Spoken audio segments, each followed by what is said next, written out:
So the next set of protocols that we learn of are called sliding window protocols, right? So in the previous video, we have seen that using our stop and wait ARQ protocol, using our stop and wait algorithm, while we have more capacity to stuff or to place more packets, we are not placing them. Because in stop and wait, what do? We send one packet, we wait for the acknowledgement to come, then we send another packet, then we wait for acknowledgement. By doing this, the efficiency, we have seen the efficiency in the previous videos, right? What is efficiency? Number of packets at any time on the medium by the capacity, right? And we saw that it's 1 by 1 plus 2a. And this number itself, we have also solved a problem in the previous video where we have shown that my efficiency is low for stop and wait. So the idea here is, can I somehow improve the efficiency using a slightly different algorithm? The idea is as follows. Look at what we are doing in stop and wait. This is my sender, this is my receiver. I'm simplifying the diagrams here. Again, this means I'm sending frame 0, I get acknowledgement 1. I send frame 1, I get acknowledgement 0. I send frame 0, I get acknowledgement 1, and so on and so forth. Effectively. And I have a binary variable s here and a binary variable r here. This variable can be 0 or 1. This variable can be 0 or 1. Right? By doing this scheme, I'm not utilizing the full capacity of the medium itself. So what is one option? Instead of sending one of them, look at this. In this previous example that we have solved, we said that we could stuff up to, because of the values of TP and TT, we could place up to 3 packets on the channel. We could place up to 3 packets on the channel, but we are only placing 1 packet at a time. So imagine if we placed all the 3 packets at any point of time. Imagine if I keep stuffing 3 packets. If it is 3 by this, then I get an efficiency of 1. So what if instead of expecting an acknowledgement for every frame that I send or for every packet that I send, what if I send multiple frames and then wait for one cumulative or one acknowledgement that tells me that all the previous frames have been received? Okay, that's the core idea of sliding window protocols. Okay, there are broadly 2 sliding window protocols that we'll study about in this video and in the next video. So the way it works is this. Look at this. Remember that your efficiency is number of packets at any time by capacity. Right? This is what literally it is. And capacity depends on the length of the wire, the bandwidth you have, and things like that. But number of packets at any time. So to increase efficiency, if I can increase the number of packets at any time, I end up increasing efficiency. So one simple idea behind sliding window protocols. Again, here I'll explain you the general idea. We'll actually go ahead and study one of the protocols, one of the sliding window protocols called go back and in a little time. So first understand the general idea here, and then we'll go ahead and understand specific protocols. Let's understand the general idea. So what I do now is this. Look at this. What I do now is I have a sequence. So these are called as sequence numbers. Since I'm not just sending one packet and waiting for an acknowledgement, just a binary variable will not suffice. A binary variable will not work. So what I do now is, again, we studied this when we learned about data link layer, right? In data link layer, for each frame, we give a sequence number. We send the MAC address of the sender. We also place the MAC address of the receiver when I send a frame, right? This is something that we learned about how a frame itself, about the structure of a frame. Again, we'll study the exact format of a frame little later. But a frame, in addition to having the MAC address of the sender and the receiver, it also has something called as a sequence number. Because at the end of the day, in your data link layer, whatever data you get from top, you package it, you get a packet from the top, right? You get a packet from the above layer. That packet, I actually place it in a frame, which means I need to give a sequence number so that at the receiver's end, it can combine all of these frames together. Right? So what I do here is I give something called as sequence numbers. For every frame, I give a sequence number. In this case, what I'm doing here, again, remember, when I give a sequence number, to place this sequence number in a frame, I need a few bits. Few additional bits. See, just like the way I require 12 alphanumeric digits to store, to place the MAC address of the source, 12 alphanumeric numbers to represent the MAC address of the receiver, I will require a few bits to represent the sequence number, right? So imagine if I have m bits, let's assume m equals to 2, right? Imagine I have 2 bits which I'll use to represent the sequence number. If I have 2 bits, how many numbers can I represent? I can represent 0, 1, 2 and 3. These are the number of bits I can represent. Right? So what I do now is, look at this. I have these sequence numbers 0, 1, 2, 3. Then again, the sequence repeats just like the way in here, in your stop and wait, you had 0, 1, 0, 1, 0, 1, so on and so forth. Right? Again, in your stop and wait protocol, the sequence number requires only 1 bit because you have to say that it is frame 0 or acknowledgement 1, frame 1, acknowledgement 0, etc. So the sequence number requires only 1 bit. You only require 1 bit of sequence number in the case of stop and wait ARQ. Here, imagine if I have 2 bits, then my sequence numbers can be 0, 1, 2, 3, again 0, 1, 2, 3, again 0, 1, 2, 3, and so on and so forth. Right? Again, here we used a binary variable here. Remember, we used a binary variable at S and R. That is equivalent to representing what is the frame number, what is the frame sequence number that I'm sending or I'm waiting for. That's the core idea here, effectively. Now, this protocol is called a sliding window protocol because of a specific reason. Now, look at the numbers. Here, just the way I have 0, 1, 0, 1, 0, 1 in stop and wait. Now, I would have 0, 1, 2, 3, 0, 1, 2, 3, 0, 1, 2, 3, and so on and so forth. Because I have 2 bits and using 2 bits, I can represent 4 numbers. I can represent these 4 numbers using 2 bits. Imagine my sequence number itself consists of 2 bits. Right? When I construct my frame. Again, we'll see how to construct a frame little later in this chapter. Now, given this, what I do here is I create a window like this. Okay, when I create a window, the way it works is as follows. So this window itself, I'll send frame 0. I can send frames in this window till the time I get an acknowledgement. So I send frame 0. Then I send frame 1. Then I send frame 2. Now I can't send frame 3. I can't send anything which is outside this window till the time I get some acknowledgement. Look at this. Here I got an acknowledgement A3. The moment I get an acknowledgement A3, this is called a cumulative acknowledgement. Because what's happening here is the receiver is saying, I received frame 0, I received frame 1, I received frame 2 successfully without any corruption, without any loss. Now send me frame 3. Because it knows, the receiver also knows that in the sequence, I have 0, 1, 2, 3, 0, 1, 2, 3, so on. So it sends this acknowledgement. This acknowledgement is called a cumulative acknowledgement. The moment this acknowledgement is sent back to the sender, the sender knows, okay, all these 3 have been sent. Till the time it gets this acknowledgement, it will not send, look at this, till the time it gets this acknowledgement, it will not send 3 because 3 is outside the window. These are all frames that are yet to be sent. I can send all 3 of them and wait for an acknowledgement. Now I got acknowledgement 3. The moment I get acknowledgement 3, I know that this frame and this frame have been successfully sent. Till the time I get acknowledgement 3, I'll keep all these 3 frames in the memory here, in the memory of my sender, because I don't know which of them could be misplaced. We'll see what happens if these are misplaced when we learn about specific protocols. But the core idea is anything that is in the window, I keep sending and I wait for acknowledgement. Here I got a cumulative acknowledgement A3. The moment I get an acknowledgement for A3, what does it mean? It means frames 0, 1, 2 have successfully arrived at the receiver. Then I move my window, or in other words, I slide my window. That's why the name sliding window protocols. I literally slide my window. Look at this. What is my window width now? This is called the window length at the sender. This is often referred to as the width of the window at the sender. We often use WS to represent this. Right? So I slided this whole thing because now what does this mean? These 3 have already been sent, successfully sent. These are yet to be sent, and these are the ones that I'm currently sending. Then I send 3 now. Cool. I can keep sending everything here and wait for acknowledgement, right? Then I send 1 without waiting for acknowledgement for 3. I send 0 here, right? But before I send 1, look at this. Before I send 1, let's assume I get acknowledgement 1. My acknowledgement can be sent by my receiver whenever it chooses to, right?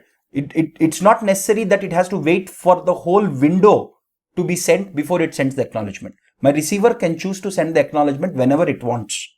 Right? Now here, look at this. My receiver is sending the acknowledgement. The moment the receiver sends an acknowledgement A1, what does it mean? So the sender sees this and says, okay, which means 3 that I have sent must have reached successfully. 0 that I have sent must have reached successfully. I haven't yet sent 1. But it can move this sliding window. Now look at this. This is done. This is done. So I'll move my sliding window such that I'll literally move this sliding window to this. So this is what my sliding window is now. Now I'll send frame 1. Again, I can send frame 2 also. I can send frame 3 also. But after sending frame 3, I can't again send anything else till the time I get an acknowledgement. Okay, these are what are called as sliding window protocols. This is again, sliding window protocols is the theoretical concept. Is a theoretical concept that we are studying now. We will actually study the exact protocols. There are basically two popular sliding window protocols that we'll study in this video and in the next video. Here I'm just giving you the intuition behind how sliding window protocols at a broad level work and why do we need them. Here I gave you this argument, right? If I can send more packets at a time before I wait for acknowledgement, then my efficiency will increase. And how do I do that? I do it using this concept called as sequence numbers. Look at this. I'm just simply using this concept called as sequence numbers, a few bits to represent the sequence numbers, and a concept called sliding window. We'll dive into the actual practical sliding window protocols in a little while. Right. So now let's look at this. Okay. This is a very important thing. So here is my sender. Here is my receiver. Okay. Let's assume. So let's take this case, right? My sender, let's assume, has sent one frame. Let's assume this is one frame. He sent one frame, right? He's sending it to the receiver. Now for this frame to be placed and for its acknowledgement to arrive at me, we have seen this in the previous videos, right? In the stop and wait protocol, we have seen that the total time it takes, look at this, the total time it takes is TT plus 2 TP. We have seen this, right, in stop and wait protocols. So let's use the same thing. So for me, look at this. I placed my frame 1. Let's say this is frame 1, right? For me to place the frame 1, to place the frame 1, send it, it takes TT plus TP. And for the acknowledgement to come back, it will take another TP, assuming that the acknowledgement size is too small. But before, look at this, in this whole duration,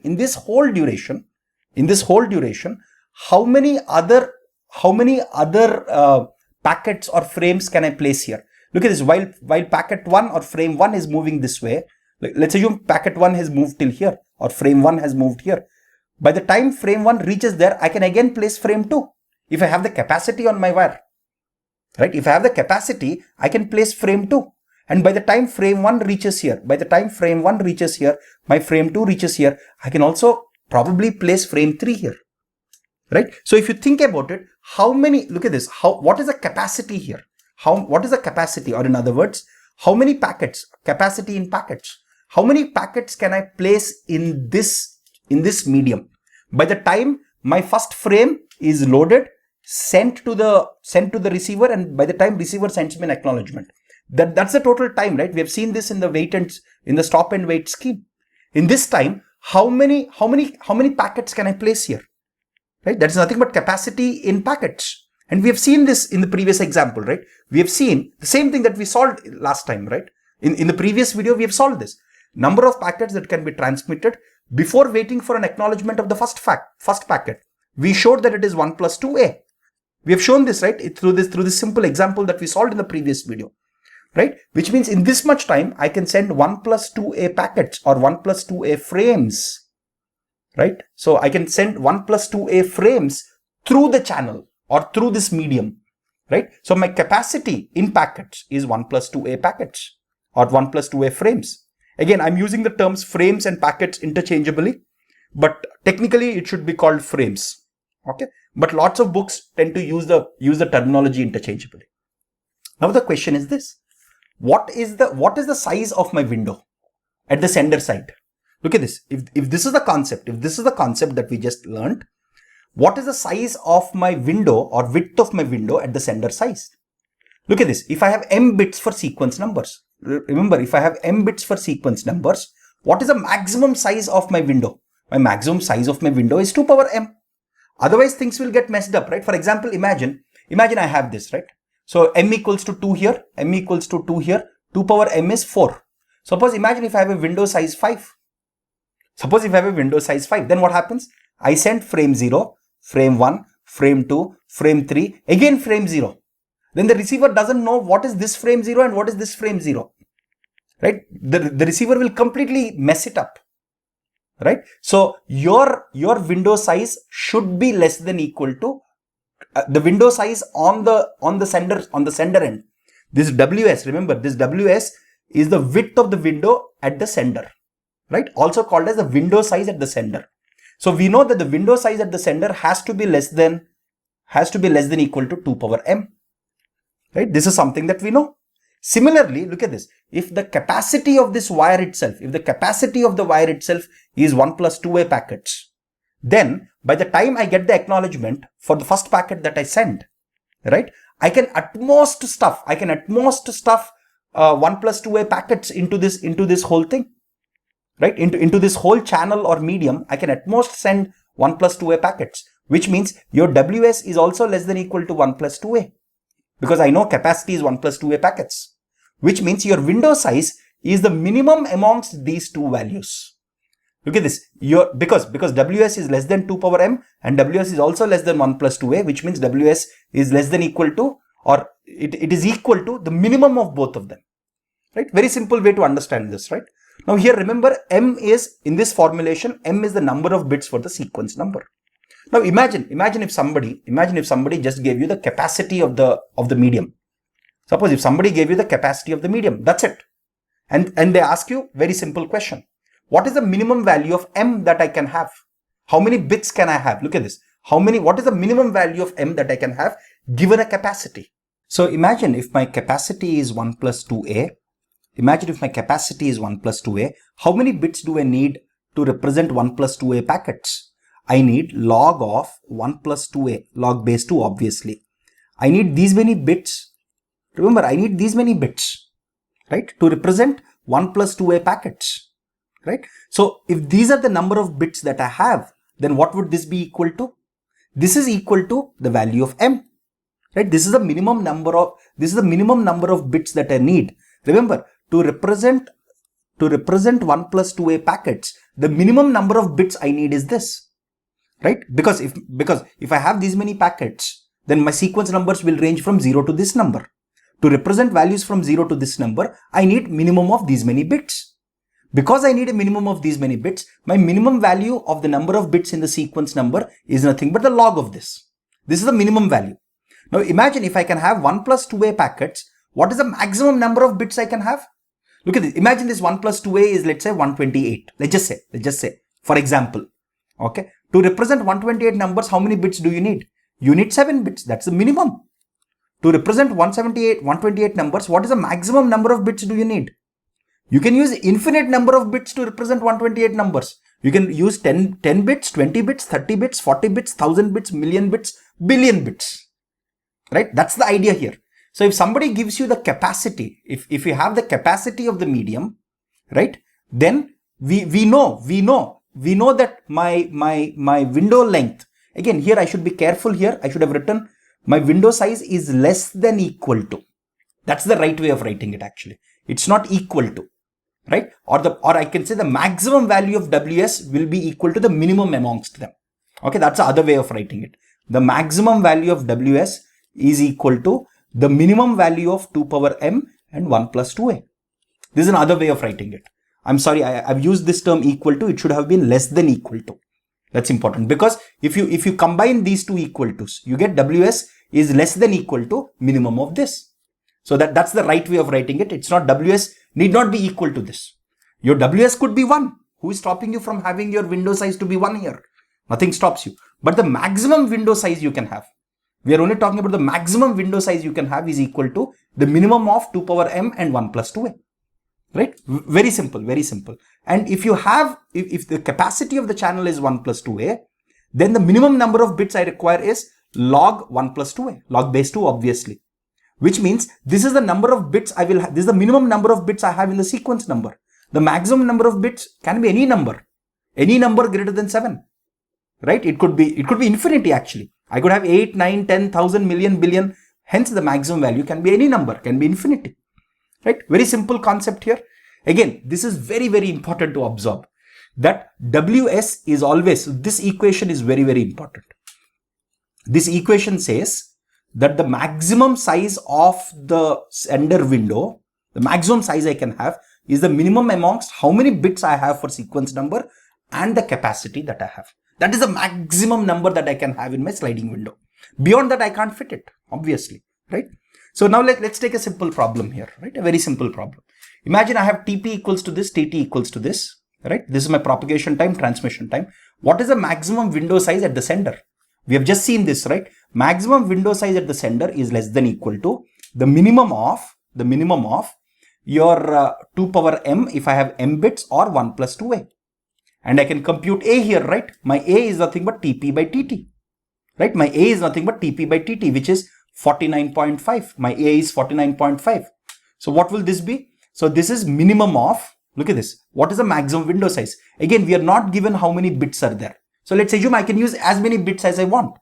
I can use as many bits as I want. Let's just say I can use as many bits as I want. Then the minimum of them will be this. So what is 1 plus 2a? 2 into 49.5 is 99, right? 1 plus 2a. So 1 plus 2 into 49.5. 49.5 into 2 is 99, plus 1 is 100. So which means my window size is less than equal to 100. Which means my maximum window size at the sender is 100. Now, given the above scenario, what are the number of bits required for the sequence number? Imagine I'm using the maximum window size. My maximum window size is 100, which means how many bits do I need now? Log 100 base 2. So log 100 base 2. Of course, I'll take the seal here, not the floor. Right? Of course, imagine if I have 7 bits, I can represent 128 numbers. If I have 6 bits, I can only represent 64 numbers. With 7 bits, I can represent 128 numbers, and 100 is between both of them. So I need 7 bits. So this is the value of m. I need 7 bits to represent a window size of 100. Right? Very simple. Now imagine if you have only 5 bits in the above problem. If you have only 5 bits for sequence number and not 7 bits, then what is the efficiency? Look at this. What is the maximum? Look at this. My window size, my maximum window size says how many, my maximum window says size, how many frames I can stuff or I can place on this medium. Right? That's what it says. Right? That's what it says. I can place 100. Look at this. I can place, my channel capacity is 100 literally. My channel capacity is 100. 1 plus 2a, right? That's my channel capacity in packets. So I can place 100 packets. But imagine if my sequence number is 5 bits. Then at any point, I can only place 32 packets. With 5 bits, I can have only sequence numbers 1, 2, so on up to 31. Which means I can only place 32 packets at any point of time. And till the time I don't get an acknowledgement, I can't move outside the window, outside my sliding window. Right? Very simple concept here. So which means at any point, I can only send 32 packets while I could send up to 100 packets. Which means my efficiency is 32 by 100 or 32%. Very simple concept here. Right? Very, very simple concept. Now let's look at this. Now, can you compute? Look at this. Using the same example, can we conclude that the efficiency of my sliding window protocols is the size of the window by 1 plus 2a? That's obvious, right? What is this? This is nothing but 1 plus 2a. Right? This is the size of my sliding window if I have 5 bits. If I have 5 bits to represent, the maximum size of my sliding window is ws. Which means my efficiency will be ws by 1 plus 2a. Very simple. If I have my efficiency, I can compute my throughput. We have done this in the previous videos, right? If I have my efficiency, I can simply multiply my efficiency with the bandwidth. This is my efficiency. Efficiency multiplied by bandwidth will give me the effective bandwidth or the throughput. We have seen this in the previous videos, right? We have seen this here. Okay, let me show you where we have seen this. Where did we see this? Effective bandwidth. Okay. So we saw this. Okay, let me show you. Okay, we saw this here. What is the definition of throughput or bandwidth utilization or effective bandwidth? It is nothing but my efficiency multiplied by my bandwidth. That's what it is, right? And we have proven why it is so. Okay, using simple arithmetic, we have proven why it is efficiency multiplied by bandwidth. Right? The same thing I'm showing here. Again, most of this mathematics is common sense, but you have to be careful with it, or else we'll start making mistakes. Okay, it's very, very important that we are careful. So by just solving this simple example, we have shown that efficiency of any sliding window protocol is the maximum size of the sliding window by 1 plus 2a, which is the capacity of the channel or medium itself. Once we have this is the bandwidth is also a property of the medium, right? So broadly speaking, in sliding window protocols, we have two very popular protocols. One is called go back N. The second is called selective repeat. Selective repeat is actually very, very popular in practice. This is one of the most used protocols in practice, right? So what we'll do in the next couple of videos is we'll study go back N and selective repeat in full detail.